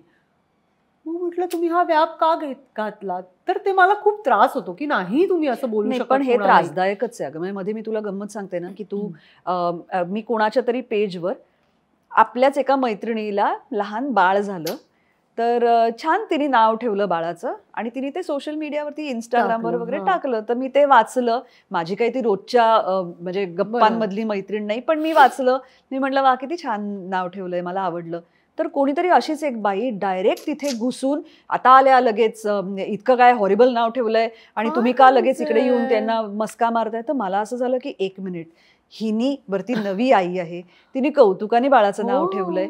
मी जर म्हणाले छान नावे तर ह्यानी कुणाला तरी त्रास होण्याचं काय कारण आहे. म्हणजे कुठेही कशाही वरून बोलायला लागतात हल्ली. खरंच संबंध नाही आणि तुमचा काहीच आमच्या आयुष्यांशी, असं वाटतं मला की कुणी घरातही आपण नाही ना करत असं, म्हणजे करू नये जर करत असू तर, की तू काय कसं वागावं, कसं वागू नये, हे संस्कार आपल्याला कुठेतरी आईवडिलांकडनं आलेलेच असतात. मग असं अशी शंका यायला लागते की ह्यांच्यावर झालेच नाहीत काय संस्कार, का ही मुलं डेव्हलप होताना किंवा या मुली बायका ज्या झाल्यात आता त्या वरती येताना किंवा वाढताना त्या नुसत्याच वाढल्या का, त्यांच्यावर संस्कार नाही केले का आईवडिलांनी? म्हणजे असं आपण आपली पहिली स्टेप असते की दुसऱ्याला काही बोलू नये, वाईट बोलू नये आपण, हे आपल्याला पहिलं शिकवलं जातं ना. मग ते कुठे गेलं ते संस्कार आपले? आपण मराठी मराठी म्हणतो, कुठे गेलं? ती ना मनातली काहीतरी खदखद असते मला वाटतं. आणि कधी कधी मला असंही वाटतं की हे आपल्याला करता येत बरं नाहीये. तुला सांगते मी की हे लोक तेवढे स्ट्रॉंग असतात असंही नाही. एका माणसाला मी कमेंट त्यांनी केली समोर, मी फेसबुक तर मी अनइन्स्टॉल केलं तेव्हा होतं, त्याच्या कॉमन फ्रेंडमध्ये मला आपला एक मित्र सापडला. हे रात्री 10-10:30ची गोष्ट आहे. माझा असा तिळपापड झाला होता ऑलरेडी की मी त्या आपल्या मित्राला फोन केला. म्हटलं हॅलो ऐक, तू ह्या माणसाला ओळखतोस का? तर मला म्हणाले की जाऊ दे का, तर काही यातला तर वेडा आहे का तो. म्हटलं ओळखतोस का? तर म्हणे प्लीज त्याला कॉन्फरन्सवर घेशील का? अगं जा. म्हटलं घे ना रे, कॉन्फरन्सवर घे ना. मग त्याने त्याला कॉन्फरन्सवर घेतला. तर तो असा होता, तर त्याने सांगितलं की तुम्हाला एक तुला माहिती आहे का कोण बोलताय तुझ्याशी? ऐश्वर्या नारकर. अरे ऐश्वर्या ताई, मला आवडेल बोलून, तुम्ही किती बोलायचं, कशा तुम्ही खूप. म्हटलं चुप. म्हटलं तुम्ही जी कमेंट केली आहे त्याचा आणि तुम्ही आत्ता जे बोलताय ह्याचा काही तुम्ही का केले? नाही नाही, अहो अहो नाही, मला क्षमा करा, ती चुकून झाली. म्हटलं चुकून? चुकून तुम्ही एखाद्याचा अपमान करता कसं काय? म्हटलं चुकून. तू खरंच असं केलं? हो, हे रात्री 10:30 वाजता झालंय. चुकून कसं होतं? नाही नाही, अहो अहो मी ह्यांना ओळखतो. म्हटलं मग त्यांना सांगू का तुम्ही असे वागलायत ते? मी पण ओळखते त्यांना, सांगू त्यांना तुम्ही असं केलं? नाही नाही अहो प्लीज नका करू. म्हटलं एक मिनिट, मी आत्ता पोलीस स्टेशनला जातेय, मी तिथे कंप्लेंट करणार होते, तेवढ्यात मला हा माणूस कळलं तुमचा मित्र आहे, म्हणून मी तुम्हाला सांगायला फोन केलाय की मी पोलीस स्टेशनला जाऊन तुमची कंप्लेंट करते. माझ्याकडे सगळे स्क्रीनशॉट्स आहेत. अहो नको नको, मी आता इथून कसा पाया पडू? मी काय करू? तर मी त्याला म्हटलं की एक मिनिट, तुम्ही ते त्याचा स्क्रीनशॉट काढा आणि मला टॅग करा. अहो पण मला तुमचं नावच सापडत नाही, म्हणजे मी त्याला ब्लॉक केला होता आधीच. तुमचं नावच सापडत नाही. मग माझं फंबल. मग म्हटलं की हो का, पण तरी तुम्ही करा, तुम्ही लिहा असं की आम्ही त्याला बोललो ते मी चुकलो, मी असं याच्या पुढे कुणालाही काही बोलणार नाही. हो हो मी आता लगेच लिहितो. मग माझं असं झालं की का मी एक अख्खा दिवस मी त्याचा विचार केलाय की ज्याची लायकीच नाहीये, म्हणजे ज्याच्यामध्ये गट्सच नाहीये तुम्हाला भिडण्याचे, त्याने एक जनरल म्हणून तुमच्या नावाने असं लिहिलंय आणि तुम्ही त्याच्यात एक दिवस घालवला तुमच्या आयुष्याचा. तर हे असे इतके बावळट आणि मुळमुळीत लोक असतात की जे असे कमेंट्स करतात आणि आपण त्यांचा विचार करत राहतो. पण हे चुकीचं आहे, म्हणजे कुठेतरी थांबलं पाहिजे असं मला नाही खरंच आहे. पण ह्याचा होणारा मानसिक त्रास हा काय असतो हे त्यांना नाही कळू शकत आणि म्हणूनच ते करत असतात. कधीतरी एकदा असं ट्रोलिंग त्यांच्या बाबतीत झालं तरच त्यांना ते कळणार आहे. कारण वाईट वाटतं, एवढ्या कष्टाने एखाद्या माणसाने आपलं करिअर उभं केलेलं असतं. पण हल्ली झालंय काय अगं, सोशल मीडियाचा एक परिणाम असाही झालाय की तुम्ही गेली 20-25 वर्ष काय काम केलं आहे हे लोक लक्षात ठेवत नाही. कालचं तुमचं रील बघितलेलं असतं, काल नाटकाला लोक, म्हणजे चूक आहे असं नाही, पण म्हणजे नाटक छान झालं, पण तुमचं काय तुम्ही नाचता. तर आमचं असं होतं की अरे बाकीच्यांनी पण मेहनत घेतली नाटकासाठी ना, आपण नाटकाबद्दल बोलूया, असं नको की बाकीचं बोलतोय. पण ते त्यांच्यावर इम्पॅक्ट तू म्हणतेस तसं सोशल मीडियाचं जास्त आहे. तर मी यूट्यूब सुरू केलं, यूट्यूब चॅनल. आणि ते सुरू करताना मी आधी इन्स्टावर विचारलं होतं, कारण मला काहीतरी छान ऑथेंटिक सुरू करायचं होतं. ओके, त्याच्यात मी जीव काढला की काय करू शकते मी, तुम्ही सांगा. मला ॲनिमल कम्युनिकेशन येतं, मला हे येतं, मला ते येतं, त्यातलं काय करू मी, म्हणजे छान. मला असं नुसतं तिकडे गेलं असं नाही करायचं खरं तर. पण त्याच्यावर काही तसं आलं नाही. ओके, तर मी म्हटलं की चल जाऊ दे, आता जसं जमेल तसं आपण सुरू करू. आणि मला तितिक्षाने खूप सपोर्ट केला, म्हणजे तिने कर ग तू काहीतरी असं म्हणून मग ते सुरू झालं. तर त्याच्यात मला आठवतंय मी आधी जवळपास 800-900 एपिसोड्स सह्याद्रीचे, म्हणजे रेसिपी शोज हे आपल्या मराठी इंडस्ट्रीमध्ये सुरू मीच केले असतील असं मला वाटतं. कारण 900 एपिसोड्स मी केले त्याचे. 5 मिनिटाची रेसिपी असायची जी मीच करायचे आणि मीच बोलायचे, म्हणजे रेसिपीज माझ्या नव्हत्या पण मी तो करायचे कार्यक्रम. त्यामुळे मला चांगलं माहिती आहे, मला स्वयंपाक व्यवस्थित करता येतो. हो, मी खाल्लंय तुझ्या हातचं. तर तर तो एक मी पदार्थ केला की मेथांबा करायचा होता. कैऱ्यांचा सीझन होता आणि त्याच्यात आमच्याकडची विळी जी अंजलीची असते आपली कट्टर, त्याचा काहीतरी स्क्रू लूज झाला होता. तर ते कटाक कटाक कटाक इकडे होत होतं. ती कैरी सोलल्यानंतर ती थोडी बुळबुळीत लागली आणि ते कापताना इकडे तिकडे होत होती. बरं, मी ते काही फार एडिट केलं नाही. तर माझं वाटतं की हे सगळ्यांच्याच घरात होतं, हो. त्यात वेगळं काय आहे, मी कशाला नीटनेटकं दाखवायचं आहे. आणि त्याच्याही पुढे जाऊन मला त्याचा गोळा करायचा आहे शिजवून. तर त्या फोडी चौरस असणं, आयत असणं या गरजेच्याच नाही आहेत माझ्यासाठी. तो आंबा कापला जाणं एवढंच महत्त्वाचं आहे, कैरी. तर ते मी ठेवलं, केला, सगळं झालं वगैरे. तर छान छान वगैरे. त्याच्यात बायका, हिला तर काही स्वयंपाक कधी केलाच नसेल, विडी साधी साधी कैरी धरतायत नाही कसं अरे हो थांब, लय कमेंट्स. तर मग मी सेकंड व्हिडिओला परत मी असंच करते, पहिल्या व्हिडिओत बोलता येत नाही ना तिथल्या तिथे, पहिल्या व्हिडिओच्या कमेंट्स असतात, त्याचा सेकंड व्हिडिओ सुरू करताना आधी त्या बोलते सगळ्या की तुम्ही असं असं बोललात, असं काही नाही आहे, येतं मला स्वयंपाक. पण मला ते असं जे झालंय ते कव्हरअप करून छानच तुम्हाला दाखवायचं असा माझा उद्देशच नाही आहे. मला म्हणायचं की त्यात छान कापण्यात वेळ घालवण्यापेक्षा कापा फक्त आणि गोळा करा त्याचा शिजवून, दॅट्स इट. तो गोळा महत्त्वाचा आहे. तर ह्याच्यावरून तुम्ही किती छान, तुम्हाला स्वतःला किती छान स्वयंपाक येतो हे सिद्ध करण्याचं काही गरज नाही आहे ना. मग एखाद्या नवीन सुनेला, ज्या आत्ताच्या मुली आहेत ज्यांचा कधी खरंच स्वयंपाक करण्याशी संबंधच आला नाही, आला असं तर त्यांनी आपल्याहून छान केलंच असतं, पण आलाच नाही, तर त्यांना तुम्ही इतकं असं त्यांचं खच्चीकरण कराल का? तुमच्याकडे सून येणार आहे तिचं की काय तुला कापताच येत नाही, असं मग तुझ्या आईने शिकवलं. इथेच सुरुवात होते कुटुंब फुटायला. नका करू असं. तर इतकी बेसिक मेंटॅलिटी, म्हणजे माझं असं होतं की नाही, छान बघा ना, त्यातलं काय म्हणायचं ते बघा. हे काय तू याच्यात तुम्ही काही प्रौढी मिरवताय का, स्वतःला बोलता येतं त्याची. तर हे असे सगळ्या कमेंट्स बावळटारक्या. मग ते आता आता जरा नॉर्मल झाल्या. तर ते बाईच्या नावाने पुरुषच बोलतात कारण त्यांच्यात तेवढे पण गट्स असू शकत नाहीत. हो हो, फेक अकाउंट्स खूप असतात की तेच असं, तर ते फार विचित्र आहे म्हणजे. पण मग ह्या सगळ्यानंतर एकतर काम खूप चालू असतं, परत एकदा ह्याचीही कल्पना लोकांना येत नाही की रोज सकाळी 8-8:30 वाजता जाऊन तयार होऊन दिवसभर शूटिंग करून एक 12 तास, एनर्जी हो. त्याच्यात आपण घालत असतो ना सतत. मोठ्या आवाजात बोलून एक सीन करायचा, ह्याला सुद्धा प्रचंड एनर्जी लागते. एनर्जी आणि तुमची इमोशनल स्ट्रेंथ पण लागतेच खूप ना लागते, त्याच्यात. खूप लागते. त्यानंतर आपण घरी जाऊन परत दुसरा दिवस एक अख्खा सुरू करत असतो. त्यात मध्ये मध्ये या अशा सगळ्या गोष्टी होत असतात. माझा प्रश्न असा आहे की ह्या सगळ्यात तू स्वतःला शांत कशी ठेवतेस? एकतर माझा स्वभाव असा आहे की मी बऱ्याच वेळा मनात ठेवत नाही. म्हणजे मला जसं म्हटलं आत्ताच, तसं माझ्या फटाक्यांची माळ सुटते आणि मग मी एकदा ते काही सॉर्ट केलं बोलून की मग माझं डोकं शांत होतं. तोपर्यंत मी लिटरली थरथरत असते. म्हणजे माझी चूक नाहीये तर मला बोलायचं नाही, हा जो नसतो. माझं तुम्ही म्हणणं ऐकून घ्या. तर ते एकदा झालं माझं व्यक्त होऊन की मी शांत असते. आणि दुसरं मग जिथे त्याहूनही काही घडत नाहीये तिथे मग मला मी समजवते की नाही, आता म्हणजे ह्याच्यात नाही काही करू शकत आहे आपण. तर मग आयदर ब्लॉक करणं, त्यांना जे आपण सांगतो ते आपणच करायचं की नको आहेत नाही लोक आपल्या आयुष्यात, तर मग आपण ब्लॉक करून टाकू. तर एकतर त्या ॲक्शन रिॲक्शन करून मला शांतता मिळते. आणि सेकंडली रेग्युलर नसेल पण तरी मी मेडिटेशन आणि ह्या सगळ्या ज्या हीलिंग थेरपीज आहेत या बऱ्यापैकी करते.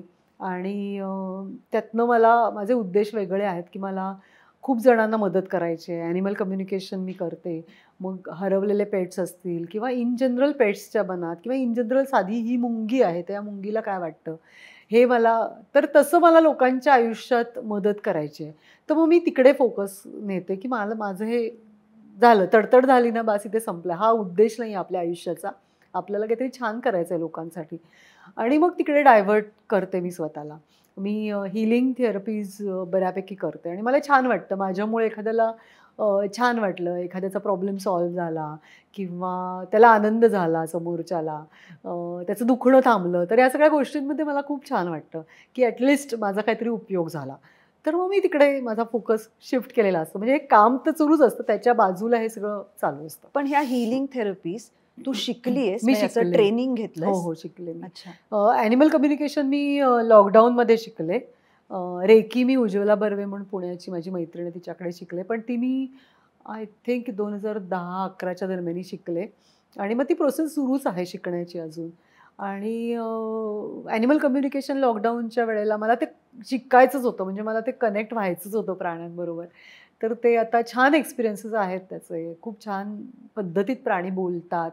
म्हणजे टेलिपॅथिक कम्युनिकेशन आहे, ते जनरल कळत नाही लोकांना काय आहे ते, पण खरंच त्याचे खूप छान एक्सपिरियन्सेस आहेत. पण एक एक वर्ग असा आहे असं पण म्हणूया, की ज्यांचा ह्या सगळ्यावर मुळात फार विश्वास नसतो. बरोबर. म्हणजे एक औषध दिलं आणि माणूस बरा झाला, या पलीकडे काहीतरी ऑल्टरनेट थेरपीज हां. असू शकतात, यावर लोकांचा विश्वास नाहीये. त्यासाठी मुळात तुमच्या मनात तो विश्वास असावा लागतो. बरोबर. तो तुझ्यामध्ये आधीपासून होता का? तू हो, असे मला काही त्याचं अनुभव एक घेतलेस? आकर्षण होतं. म्हणजे मला असं, मी म्हटलं तसं, की मला काहीतरी छान करायचंय. मला मला काहीतरी ह्याच्या पलीकडे जाऊन जे जग आहे किंवा ह्याच्या पलीकडे जाऊन ज्या एनर्जीज आहेत त्याचं मला खूप आकर्षण होतं आधीपासून आणि अजूनही आहे. म्हणजे या सगळ्या थेरपीजमध्ये अजून बऱ्याच गोष्टी मला शिकायच्या आहेत. तर ते मुळात मला ते होतं, की मला हे कळलं पाहिजे. आणि ज्यावेळेला आपण ट्रीट करतो समोरच्याला, तेव्हा आपण त्याला हे सांगतच नाही, की मेडिकल म्हणजे औषधं घेऊ नको किंवा असं काहीच नाही. तुमची जी सगळी ट्रीटमेंट आहे ती सुरूच राहू दे. पण त्याला सपोर्ट सिस्टीम म्हणून ही खूप काम करू शकते, अशा ज्या थेरपीज आहेत त्या. आणि ॲनिमल कम्युनिकेशनमध्ये तर माझ्याकडे खूप छान छान एक्सपिरियन्सेस आहेत, ज्याचं मला माहिती आहे की ते खूप उपयोगी असू शकतं. तर त्याचं मला आकर्षण होतं मुळात. त्यामुळे मला वाटतं आता ह्याच्यानंतर हे शिकूया, आता ह्याच्यानंतर हे शिकूया, असं करत मी पुढे चालली आहे.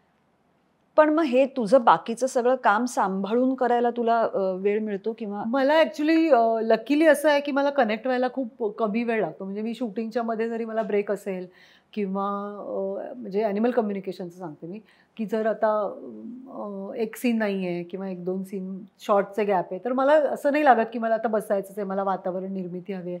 असं नाही होत. मी जनरल लगेच कनेक्ट होऊ शकते. त्यामुळे ते सोपं जातं. रेकीसाठी पण आपण कुठेही कसंही असलं तरी आपण रेकी देऊच शकतो. तर त्याच्यासाठी मला वाटतं, की साधना तशी तेवढी नाही आहे माझी, पण तरीसुद्धा तो एक एक आहे माझ्यात, ते गिफ्ट आहे मला, की मी त्या झोनमध्ये पटकन कनेक्ट होते आणि जी रीडिंग्ज येतात ती करेक्ट असतात. त्यामुळे मला त्याच्यासाठी सेपरेट वेळ काढावा असं नाही लागत. ते डे टू डे लाईफमध्ये करताच ते मध्ये होऊन जातं आणि मग मी रीडिंग्स देऊन टाकते लोकांना असं. तू श्रद्धाळू आहेस बऱ्यापैकी? श्रद्धाळू आहे मी, पण मी देवदेववाली नाही आहे. म्हणजे मी मागे पण म्हटलं होतं कुठल्यातरी इंटरव्ह्यूमध्ये, की गणपतीवर माझा विश्वास, सगळ्या देवांवर माझा विश्वास आहे. पण म्हणून गणपतीचे मंगळवार केले नाहीत तर तुम्हाला त्रास होईल अशा झोनमध्ये मी नाही आहे. किंवा रोज पूजा, एखाद दिवस नाही झाली पूजा, एखाद दिवस मला 7ला निघायचं आहे, चुकून मी 6:15ला उठले आणि आज माझ्याच्यानी पूजा, म्हणजे आज मी काय कॉम्प्रोमाइज करू शकते? तर मला वेळेत जाणं महत्त्वाचं आहे. तिथे माझी 100 लोकं माझ्यासाठी थांबणार आहेत, त्यांचा वेळ फुकट जाणार आहे. पण पूजा नाही केली तर देव काही रागवणार नाही. तर पूजा नको करूया आज, मग मी वेळेत निघते. तर असा झोन आहे. म्हणजे मला असं वाटतं, की मी बाप्पाबरोबर खूप गप्पाही मारते, की आज अवीबरोबर भांडणच झालं, आज हेच झालं, अमुक झालं. तर पूजा करताना माझ्या त्या गप्पा चाललेल्या असतात. मी मंत्र-बिंत्र म्हणत पूजा नाही करत. तर तो एक फ्रेंडली झोन आहे माझा. म्हणजे मला ही भीती नाही वाटत, की बापरे आता हे केलं नाही तर मग देवाचं काहीतरी होईल. रादर माझ्याकडे असं म्हणजे एक उदाहरण आहे, की आणि मी त्यासाठी माझ्या घरातल्यांची खूप आभारी आहे म्हणू शकते मी, की सगळीकडेच असतं गोंधळाचं एक प्रस्थ असतं. आणि जे आमच्याकडेही होतं, की गोंधळ घालायचं. तर माझं म्हणणं होतं गोंधळ घालायला माझा काहीच प्रॉब्लेम नाही आहे. आपण पुरणपोळीच्या नैवेद्याने घालूया. पण गोंधळासाठी कोणाचा तरी जीव द्यायचा हे मला नाही चालणार आणि मला नाहीच करायचं आहे. म्हणजे मी जरी नवीन सून होते त्या घरातली, तरी मी खूप हट्टाने सांगितलं होतं, की नाही. आणि असा गोंधळ नाही घातला, तरीही तुमच्या काहीतरी प्रॉब्लेम्सच येणार आहेत फॅमिलीत असं नाही आहे. त्याच्यासाठी तुम्ही सक्षम असलं पाहिजे ते प्रॉब्लेम सॉल्व्ह करायला. तिथे देव काहीच नाही करत आणि एखाद्याचा जीव देऊन तो प्रॉब्लेम नाही सॉल्व्ह होणार आहे. तरी प्रथाच मुळात बंद झाली पाहिजे. तर तो मी थांबवला. म्हणजे आम्ही मग तुळजाभवानीच्या देवळात जाऊन तुळजापूरला पुरणपोळीच्या नैवेद्याने आम्ही गोंधळ घातला. तर मला असं, तर तेही माझं आहे, की उगाच पारंपरिक आल्यात श्रद्धा आणि हे चालत आलंय, तर नका ना घेऊ तुम्ही एखाद्याचा जीव. जीव त्याच्यासाठी आहे का? म्हणजे आता नॉनव्हेज खाणं हे ते खूप पुढच्या गोष्टी आहेत, ते सगळे वेगळे मुद्दे आहेत. पण आपण काय करू शकतो आपल्याकडून? तर आपण एका प्राण्याचा जीव वाचवू शकतो ना, की आपल्या घरात चांगलं व्हावं म्हणून आपण एखाद्याला जीव द्यायला लावणं, त्यांनी काय साध्य होतं? ते देव मागतो का तुमचा? नाही मागत. मग त्याने नरबळी मागितला तर तुम्ही देणार आहात का? तर नाही देणार आहात ना. या प्रथा आपणच कुठेतरी कधीतरी सुरू केल्या. त्याच्या मागे काहीतरी तेव्हाची सामाजिक परिस्थिती असेल. काही कोणाला खायला मिळत नसेल, त्या निमित्ताने कोणाची तरी पोटं भरत असेल, व्हॉटेव्हर काहीतरी तेव्हाची सामाजिक परिस्थिती असेल, जी आता आपण इकडे इतक्या ॲडव्हान्स झाल्यानंतर केवळ ती पद्धत किंवा केवळ हे आमच्याकडे असंच केलं जातं नाही तर प्रॉब्लेम्स होतात असं नाही ना. आपण शिकलोय ना, आपल्याला शिकवलंय आई वडिलांनी आपल्या, तर कुठेतरी त्या शिक्षणाचा उपयोग करा ना, की खरंच सायन्स असं आहे का. त्या एनर्जीला मानायला एवढ्यासाठी पाहिजे की कुठेतरी आपल्याला त्यांचा सपोर्ट मिळतो, कुठेतरी आपल्या मनाची एक शक्ती वाढते त्याच्यामुळे की कोणीतरी आपल्या बरोबर आहे, म्हणून ती देवाची शक्ती आपण मानली पाहिजे. पण त्याला कोणाचा तरी बळी हे त्याचं एक्सपेक्टेशनच नाही आहे आपल्याकडनं, तर आपण ते करू नये असं अशा मताचे म्हणजे अशा श्रद्धेत आहे माझा देव. आणि मग ह्या सगळ्यासाठी तुम्ही कोकणात जाता, आविदादांचं कोकणात घर आहे, निसर्गातून कुठेतरी ती शांतता मिळवण्याचा प्रयत्न करत असता, प्रवास करत असता, बरोबर, व्लॉग करत असता. म्हणजे हे पुन्हा एकदा मी परत परत तिथे येते, कारण मला माहिती आहे ऐश्वर्या की आपण सतत माणसांबरोबर असतो आणि त्याच्यामुळे तू म्हणतेस तसं त्या सगळ्या एनर्जीजचा कुठेतरी आपल्यावर खूप परिणाम होत असतो. तिथून मध्ये मध्ये बाहेर पडणं हे गरजेचं असतं.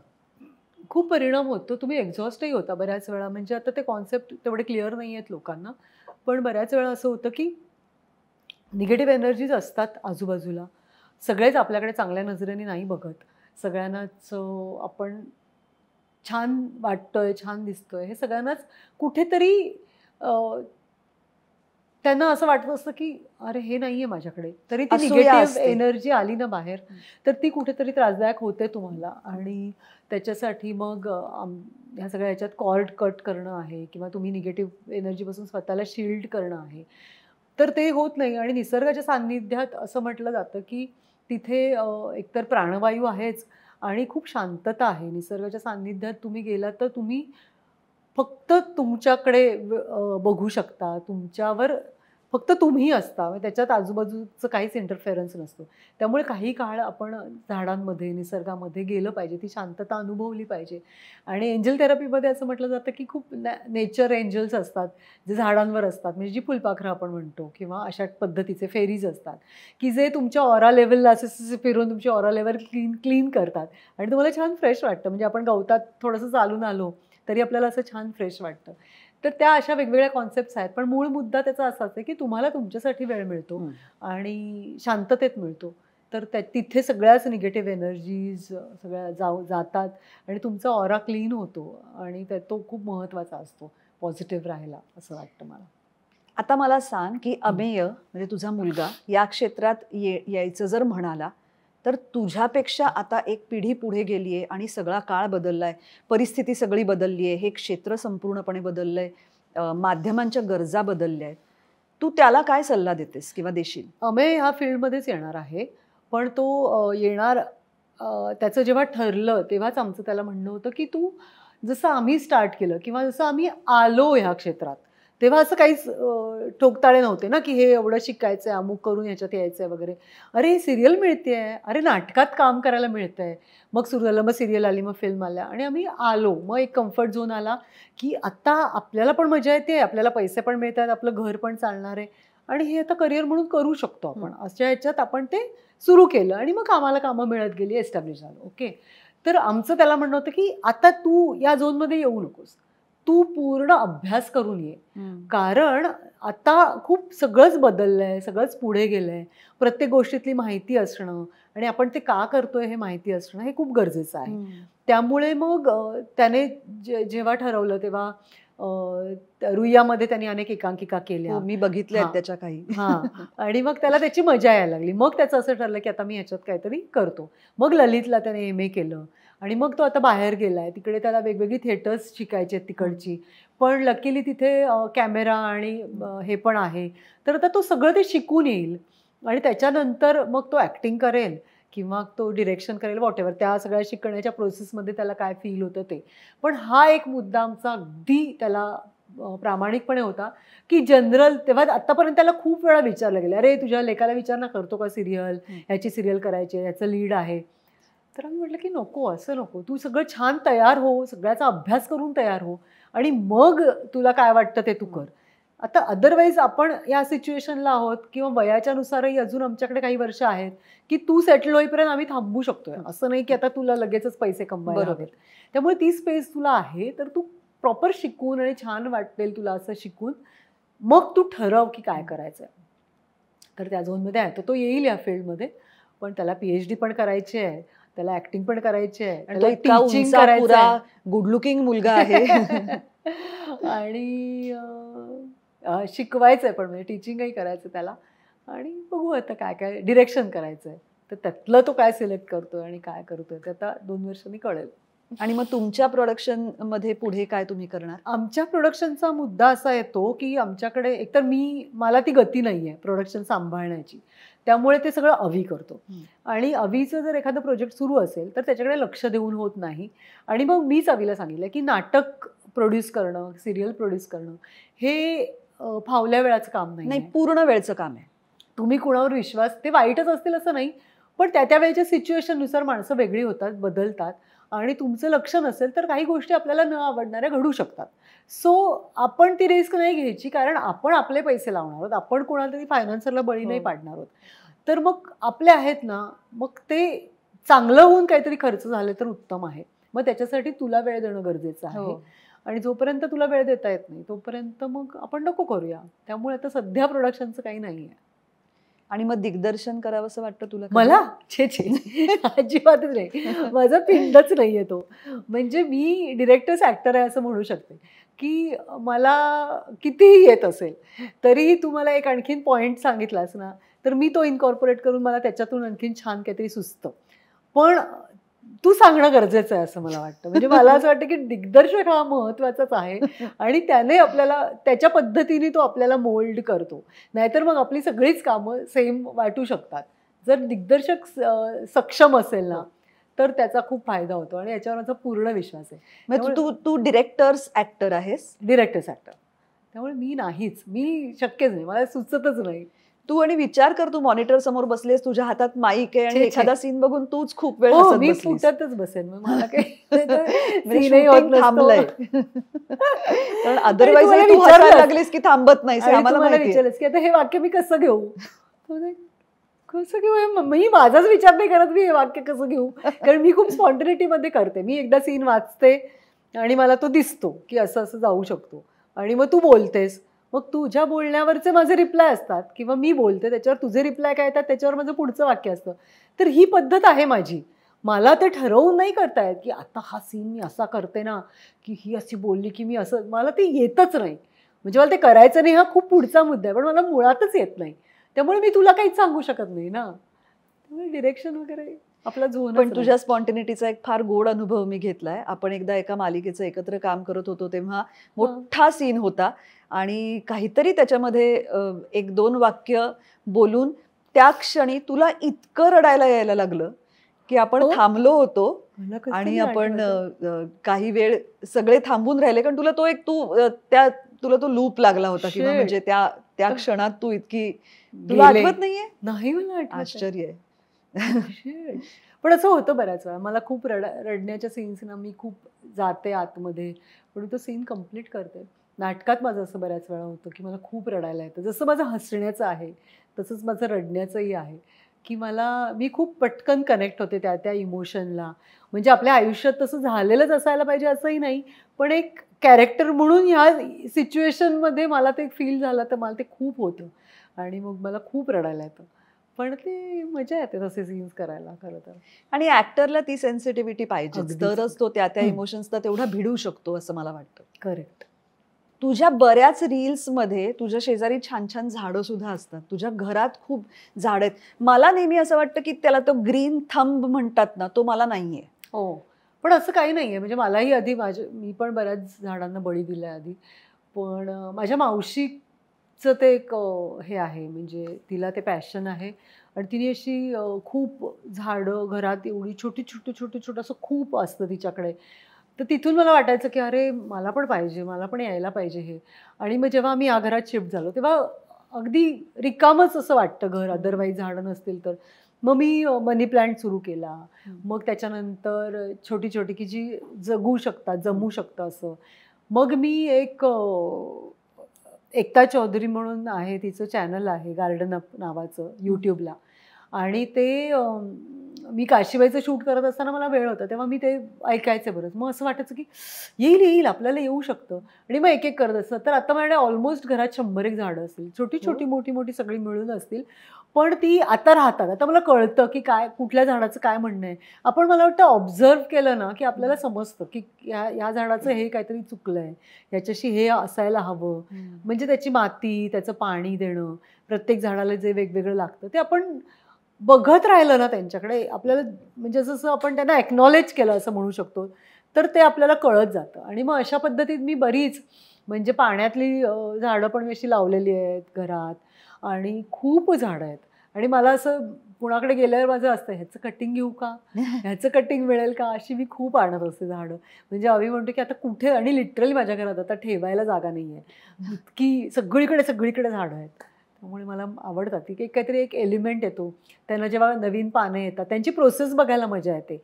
म्हणजे जसं आपण म्हणू झिझी प्लांटला तुम्ही कमी पाणी घालून कधीतरी खूप स्लो ग्रोथ होत आहे त्यांची. आणि कधीतरी त्याला कोंब आला तर असं वाटतं की अरे यार कोंब आला. तर मी कोकणात गेले तर तिथून मी पानफुटीची पानं आणली होती. मग ती आई मला म्हणाली की नुसती ठेव. मग त्याला आलेली मुळं नुसत्या पानाला, मग ते आपण प्रपोगेट केलं आहे.